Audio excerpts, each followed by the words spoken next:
It's going. Okay. So I want to thank you guys for coming in today. My name is Alexis Gilbert, and I am a junior in the social work program. And today we are basically going to introduce ourselves and talk for about 30 minutes today about the BOLD program, because all of you guys are in the BOLD program, and being a first-generation student. So if you could go around and introduce yourselves. I'm Rosalia Leon. I'm a biomedical science pre-dental student. I got involved with BOLD because of my first roommate, or sophomore year. She goes, hey, you should come join us some mentoring program. It's just a women's program. I was like, yeah, sure, sounds fun. Like, why not join with you? And so I got involved with that. And as a first generation student, like, I always wanted to get involved with stuff where I can give back to like younger people. And I feel like that's what we've been accomplishing, giving back to high school students, like helping them out, guiding them. Sure. Cool. Yeah. So my name is April Perez. I am a biomedical pre-vet student. I'm a senior, and I joined BOLD because I had Dr. Laura, who is our mentor. I had her in a class for speech, and then she gave me a card, an invitational, and she was like, hey, this is invitation only, you should go. And I was like, okay, I guess. Like, and then I had Rosie as a roommate, and I was like, you should come with me, because I don't want to go alone. So, but like she said, giving back and just embracing that opportunity and leadership to empower women and continue in our education and just be there for everybody. Cool. I'm Alex Cooper. I'm a senior psychology major with a minor in communications and sociology. Wow. And, I joined BOLD because I just wanted to expand my horizons. Like, I'm used to being just regular old Alex, and I wanted to be, you know, a bigger, bolder person, you know, and just step out of my comfort zone. And BOLD has definitely accomplished that. So, yeah, and first generation, my parents both went to community college, and they got, like, you know, not associates, but they got certificates? Yeah, something like that. And my dad went to the military, and he's a pastor now. But, you know, so my parents always pushed me to go to school, but I never knew for sure, like, if it was something I was going to do, you know. It was just something in the back of my head. But to be here now, it's like a huge opportunity. So, and I don't want to miss out on any of it. So I try to, like, take it as much as I can. Well, hello, my name is Destiny Jones, and I'm a senior music vocal major and a business minor. I joined BOLD because I had a friend who is one of the founders, and her name is Tara Trumbull, and she told me about the program, and she was like, it's personal invitation only, and she was like, you need to come, we recommend you come. So I came and got a chance to know what the program was about, got a chance to meet new young ladies like myself, and we went from there. It just skyrocketed off, and we started helping young girls and having retreats and monthly conferences and stuff with them, and it was really fun. And what I like about the program is that it's a women's empowerment program, and what that does, it gives motivation and encouragement to continue and follow your dreams and whatever you want to do. And as far as being a first generation student, I always knew that I wanted to be successful in life, so there was no doubt in my mind that I was not going to go to college. Like, I was going to college, you know, and because I know that I wanted to be better than my mom. I want to be better than my father and my grandmother who raised me, and just make a difference in my life. So. Very cool. So you said the BOLD program is a women's empowerment program. Do you guys Leadership. work with people at the school or at high school level, or what does that look like? Most of them are high school, like, well, about middle school, right? Well, I think middle we school, high school. started high school primarily. Yeah. And then it was a program to where they could, instead of going to Saturday school or their alternative school, they would come here and we would have a workshop, do like activities with them, and then we're trying to like move that like out of our horizons and like do something on school, and then maybe travel, hit other schools in Fort Worth, maybe Granbury, but it's all in the works. So So this is a weekly thing, monthly thing, every semester? It was a monthly thing. We would meet with them once a month, and we would just host a workshop or like an activity for them where we would get them talking, get them up and interacting with each other, Icebreakers. you know, icebreakers, and just like really encourage leadership and communication and confidence, stuff like that, you know, to get them, you know, feeling a little better and more encouraged about themselves, you know. So they could talk to you anytime they wanted to, call you? No. No, there had to be like a line drawn. Right. And it was just like, I believe Dr. Laura was saying there was a certain protocol where we couldn't, they couldn't contact us or we couldn't we couldn't do that. So we can only interact with them during our meetings, really. Okay. So, and you know, during the summer, last summer, was it last summer or the summer before that? We did like a little thing where we met up and at a park and we had like a little lunch thing. Yeah. So, I mean, it's been pretty good and we try to keep up. Yeah. How has it affected your lives personally? Or maybe the lives of the girls you're working with that you've noticed? I think although we didn't get to see them as much, you know, I think the personal talks that we had really influenced them to do better and to look to doing greater things, you know, in their lives, and as far as being an example for their siblings and family members. And you know, some of the stories they touch me as well, because I was like, wow, I couldn't imagine myself in a situation like that, or you know, what would I do if I was in a situation like the young girls that I was talking to, and I just pray for them from time to time, and I think we did make a difference in each other's lives. How do these girls get picked? I know that it was like the school actually picks, because it was at-risk teen girls. Right. So the school would pick who they felt would benefit from the program and pass that information along to Dr. Laura, and then we host the event, you know. So, yeah. Well, how has it affected your life? For me, I know I never came out of my shell. I gained a lot of confidence. I definitely stepped out of my comfort zone, and I grew too. Like, those girls also helped me grow as a person.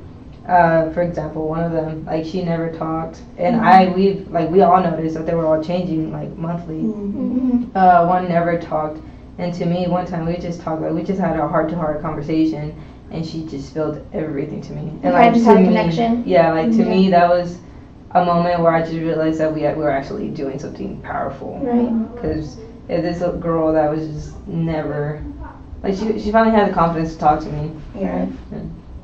Just That's by awesome. communicating. Just having someone to talk to. Yeah. Who have been influential in your life? Like in general, or in general, or at schools, parents, other friends, colleagues, maybe Dr. Laura, whoever you worked with. Well, and I hate sounding typical, but definitely my mom, and also Dr. Laura as well, you know. But my mom is like, she's like the strongest woman I know. Like, I really want to be her, you know. So I try like my best to like, you know, like embody what she does, you know, in a way. So, and a little bit of Dr. Laura in there, you know. So yeah, I really look up to my mom so much. Yeah. What are you, Destiny? I feel like my granny, since she raised me, I just see how strong and such a dedicated woman she was raising me, and she adopted my sister and me, and my sister was a newborn baby. I was only like 8 years old, and when she done already raised her 6 kids already. So just starting all over again, you know, I know that must have took a toll on her, but I value her and I appreciate her so much. And then, you know, she instilled the morals and values in me that, you know, as a lady and as a woman, you want to be successful in this world. You know, you don't want to be on the streets and relying on others. Yeah, you know, so. And then as far as when it comes to school, you know, I had a variety of teachers and mentors who believed in me and saw something in me, and it just also kept me going, you know, because I was one of those students that loved to be involved, and so everybody knew who I was, and oh yeah. What about you guys? To me, it was definitely my parents too.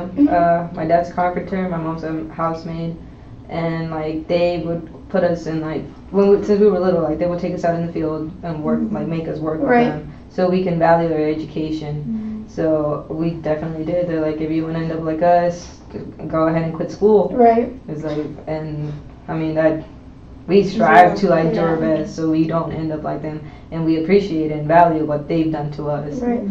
And also, well, they were doing like they gave me the motivation. Right. Yeah. But since they didn't go to college or have the education, I also fell back in my high school Spanish teacher and my neighbor. They pushed us with our academic, like they were academic support. Like they strived and helped us with scholarships, applications. Which is great. Mm-hmm. My story's kind of like Rosie's.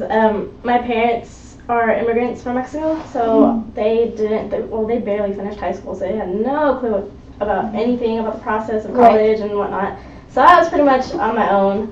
My older brother did like a month at TCC and then ended up doing the military. So he doesn't know either. And so if it wasn't for an avid teacher my senior year who pushed us into doing applications and doing our SATs and ACTs and prep classes and stuff, definitely would not be here at Tarleton. And just having her like push and having that like effort from her trying to speak Spanish to my parents so they would understand.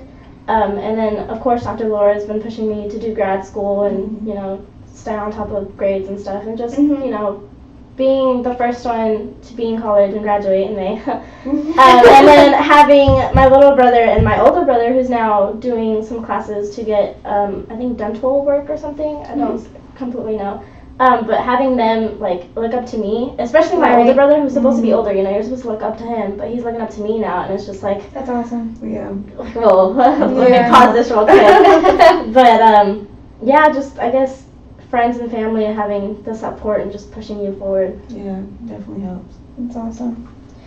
So what, like you said, with the language barriers that you faced coming into college, what other barriers have you guys faced coming to college or noticed that you have gone through during college? Financial aid for sure. Financial aid. Yes. Yeah. Every year something happens and just processes get delayed or money doesn't come through or just something. Yeah.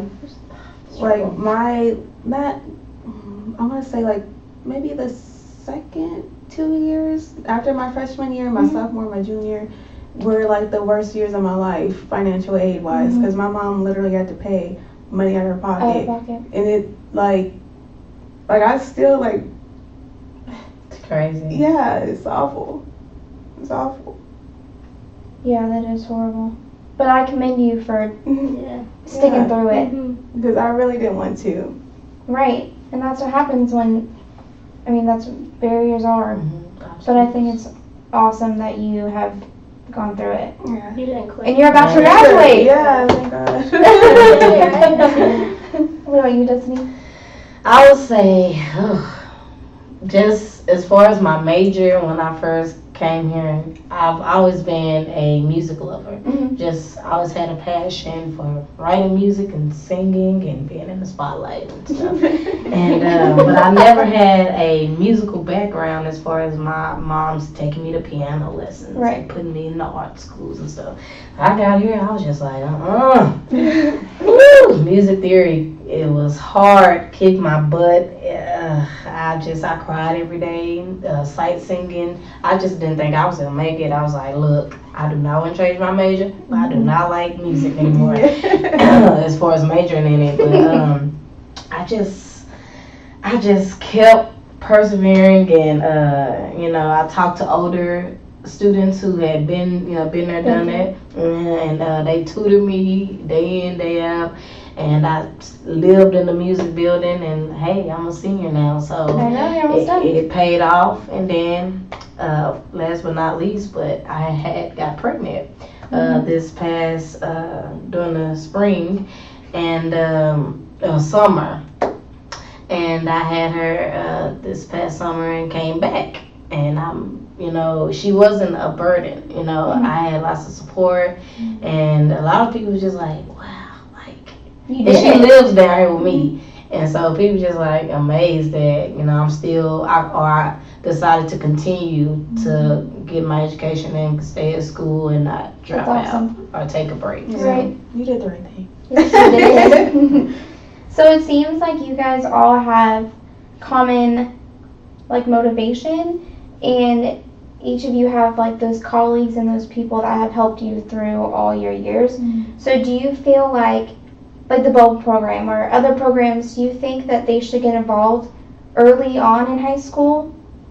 Yeah, I mean, it's something I wish, I regret from high school, because I literally didn't do anything in high school. Right. And I said I was going to change. I was not going to be, just sitting around. I didn't want to do that in college. I really wanted to get my name out there and be known and, have faculty know me and people know me, So in high school, I always, and I encourage I have 3 younger brothers, and I encourage them to get involved, even if it's just one thing. Right. If you're doing sports, that's fine. If you want to do journalism or, the art club, I don't know, do something, just do something. It's something that'll get you out there to know people, better your communication skills, your leadership skills.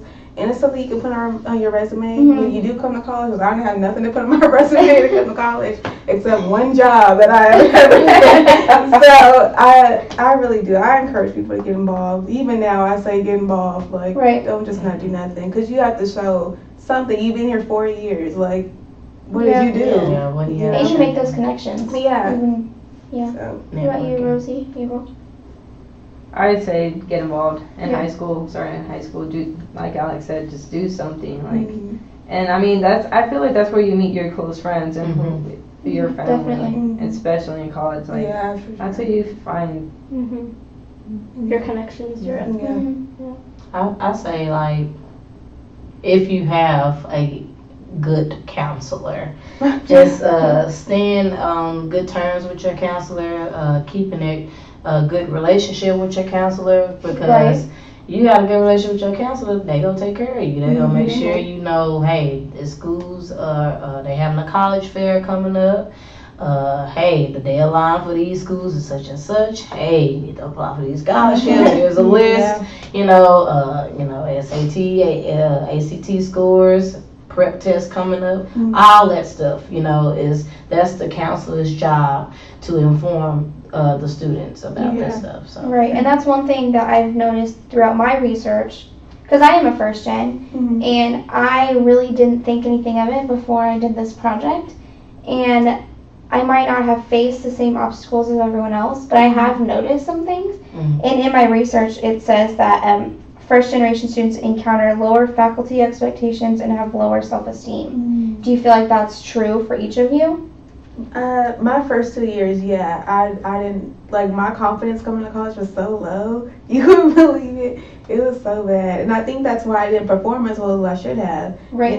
So after I did get involved is when I started to feel that build, and I talked to Dr. Laura and I talked to Ms. Towns as well. They were also my 2 number ones. So after talking to them and I started to feel myself grow, and I want to do better, and then I'm like, okay, maybe I want to go to grad school, so I started doing this to go to grad school, and maybe I want to do this and do that, so, and I got into grad school. So, I don't know, I definitely did feel that, because you just don't know, you don't know, and nobody else knows, then you don't know. And nobody knows. Yeah, so. You feel out of the loop. Yeah. For sure. What about you guys? I mean, for me, I did pretty good in high school, Mm-hmm. just because my ABBA teacher was pushing me. But the transition between high school and college is completely different. I thought, I did good in high school, I'm gonna do good. No, It's a lot different. It was major culture shock of just the classwork and how busy you have to be, and then trying to get involved but not exactly knowing where to go and who to talk to, and it's just a slow process. But you can do it. You can learn. Do you think you would be here without Avid? Because I've heard nothing but good things about Avid. Definitely would not be here. Maybe TCC, some community Right. college, but I mean the statistics are there that you do 2 years and you're like, okay, I'm done. You're not Yeah. You guys were in Avid? No, I wish I did though. Me too. Yeah. Me too. I went to a dual credit school. So I had the opportunity, my school gave me the opportunity to take both high school and college courses at the same time. Right. And so it was all about how bad do you want it, you know? And so because a lot of kids went to my school, but everybody didn't graduate with their associate's degree at the same time. So by the time high school graduation come, I not only received my diploma, but I got my associate's of arts degree. That is so cool. Yeah. So How did you get involved with that? I went to a high school fair. I came from W.E. Griner, and that was an art school or whatever. And but I was not a good kid. I was a good kid, but I talked too much in choir, so I got kicked out. And so I thought like, oh, that's the end of my dreams. And then I wanted to get into Booker T. Washington, which is a high school, but I didn't get accepted because I didn't come from a music background and not a sight singer. Yeah. So I found that school. They said, hey, do you want to get your associate's degree? And by the time you graduate from high school and your diploma, I'm like, yeah. And so, and they paid for the college courses, and they paid for the books. All you had to do was take it, was do it, you know. And now other high schools are hopping on board with the dual credit thing, And I think they should. Yeah, the only thing is they don't pay for the courses and the books. You have to pay for it. Another thing I saw in my research was that first generation students have issues with challenging the role assignments that have been a part of their family values, which leads to guilt, shame, and confusion when they begin to change because of their college experiences. Have you guys felt any guilt or shame coming to college? No. I was happy. Not true. I'm proud of my journey, and I feel like even now, like I don't want to say like me and my mom, because I was so used to just like taking everything she said and be like, yes mom, yes mom. I don't even do that. If anything, we seem to argue a lot more now, but it's fine. It's a good thing. We need it, but because it gets that means you're coming into I'm coming into my own skin, and I'm growing up, and like she needs to see that. So she's like, we've talked before, and she's like, you know, maybe I need to just step back from you a little bit. I'm like, yeah, you're getting up my nerves. But I think we're starting to understand each other a lot more now that I'm in college, you know, and I understand her a lot more, like what she's been through. So yeah, I don't feel any kind of guilt. I'm happy like where I'm at. You guys don't either? If anything, it's more like support. They're like throwing That's pushing good. you to just keep going, Yeah. don't stop. Go Yeah. to grad school, do this, do that. Yeah. Like, And that's what you need. Yeah. My You mom don't was like, need you don't want to any- get a PhD? yeah. Let's get my master's. Yeah. Baby steps. One step at a time. What kind of family do you guys come from? Are your parents single, divorced? Are you in a blended family? What does that look like? For me, both. Like my mom, well, my parents are divorced, but my dad remarried when I was like really young. So I mean, and my stepmother went to college. She went to Grambling in Louisiana. So she's kind of been there to kind of help a little bit, but you know, it's your stepmother. So we all know how that is.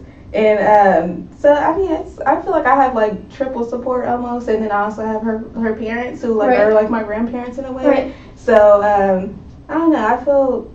I don't feel like I'm at a disadvantage. If anything, it's kind of helped me a little bit. So yeah. What are you guys?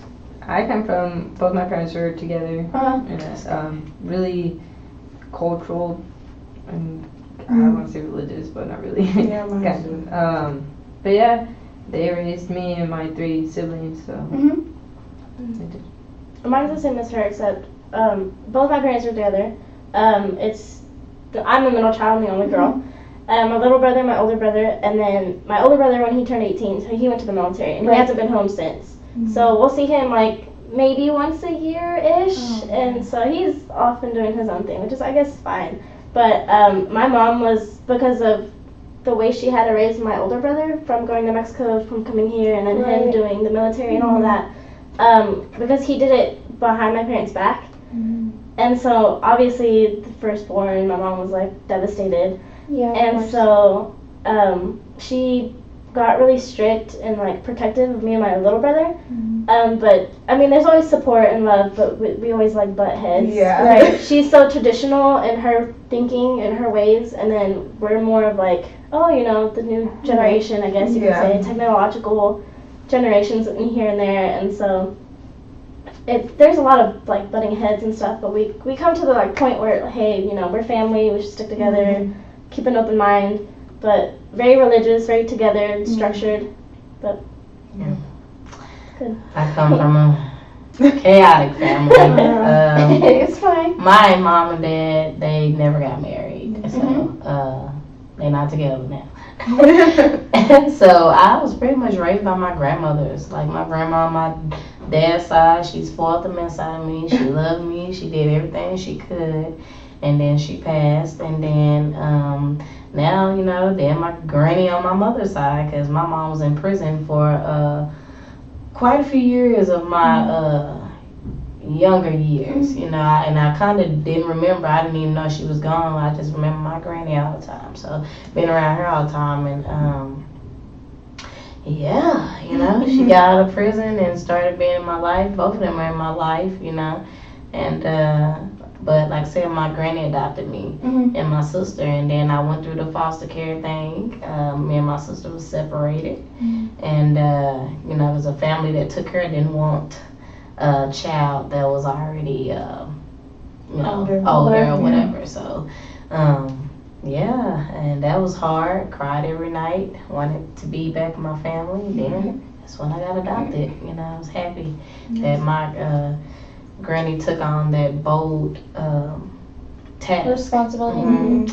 and yeah, I just, like I said, I've always been that person with that drive, just being successful, just being a star, you know, because like I said, I always wanted to be a celebrity singer and stuff like that in elementary school and stuff. So that's just a lot of, you know, that pushed me, you know, and just seeing how my other family members, one of my uncles, he's the only one in my family who's, he's a doctor.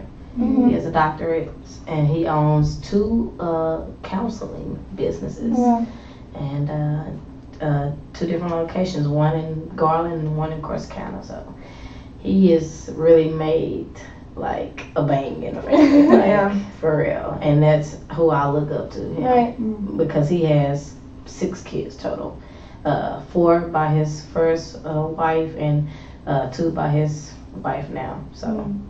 And with you, it could have gone a completely different way. Yeah. And it's amazing that you are here and about to graduate. And my daughter, she's 9 months. 9 months. I'm excited. I can't believe she's about to turn 1 already. Go fast. But I commend you for all the success that you've had so far. That's awesome. All of you. Yeah. What motivates you to finish? Definitely my parents. They've given up so much. They've worked too hard for me to just give up right now. Yeah, same for me. Like, I feel like I don't have any excuse, and then I have 3 younger brothers. Yeah. I don't have no excuse, Right. honestly. So. Well, yeah, I know my I daughter. think we have about 5 minutes. My daughter. We have 2 minutes. My daughter. No, keep going. I mean, my daughter, I want the best for her. I want her to see her mom, you know, in a good place, you know, in a good life. Yeah. And she won't have to be a first generation student and not know. Yeah. So. Right, you can be all the help that she needs. That's awesome. Yeah. That's a resource in itself. So I want to thank you guys for coming today Oh, no problem. and taking time out of your day to Thank come you for see me. inviting us. Of course. It was great getting to know you guys and getting to hear your stories. But that's all for today. Thank you. So thank you so much. Yeah, It's alright, we're so used to it from conferences and everything.